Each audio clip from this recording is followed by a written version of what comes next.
il suffit juste ajouter les produits et vous allez pouvoir comme ça, au fur et à mesure, rajouter les produits avec la même méthodologie. Nous, on n'a pas mis ici les requêtes cibles, la lisibilité, les réseaux sociaux, les analyses, ajouter les variantes, etc.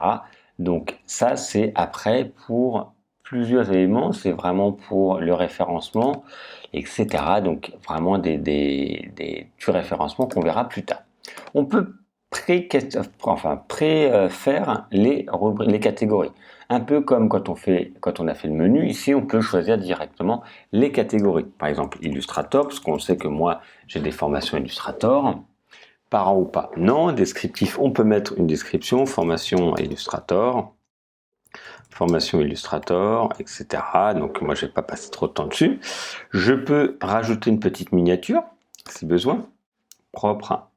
Hop, allez, je vais mettre le G.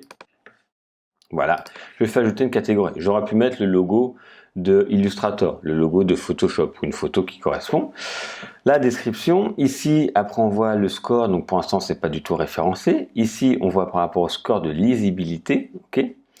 Ici, c'est le slug qu'on avait vu, et ça, le total, c'est le nombre d'articles qu'il y a dans chaque catégorie, ok. Donc ça, c'est les catégories, c'est comme quand on a fait les catégories pour les pages.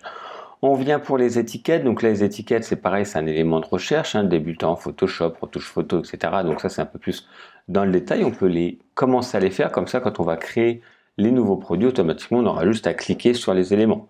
Mais on peut toujours à la volée créer des nouvelles catégories ou des nouvelles étiquettes si besoin.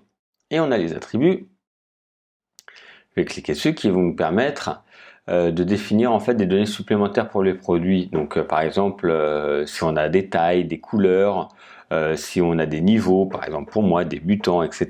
Donc ça on peut également rajouter tous ces éléments là au niveau des attributs, donc ça va permettre de mieux catégoriser tous vos éléments. Si vous avez beaucoup de produits, c'est intéressant. Si vous avez que 5 à 10 produits, c'est un peu moins intéressant parce que la recherche va être rapide. Vous allez sûrement tout avoir sur une même page, vos 10 produits. Si vous commencez à en avoir une cinquantaine, c'est bien de les classer s'ils sont très différents et autres. Voilà, donc ça, vous avez la possibilité comme ça de répertorier et de préparer vos produits toujours. Donc soit tous les produits, ça revient au même que toutes les pages qu'on a vues tout à l'heure. Là, vous allez avoir la liste de tous vos produits avec les stocks, si c'est en stock, etc.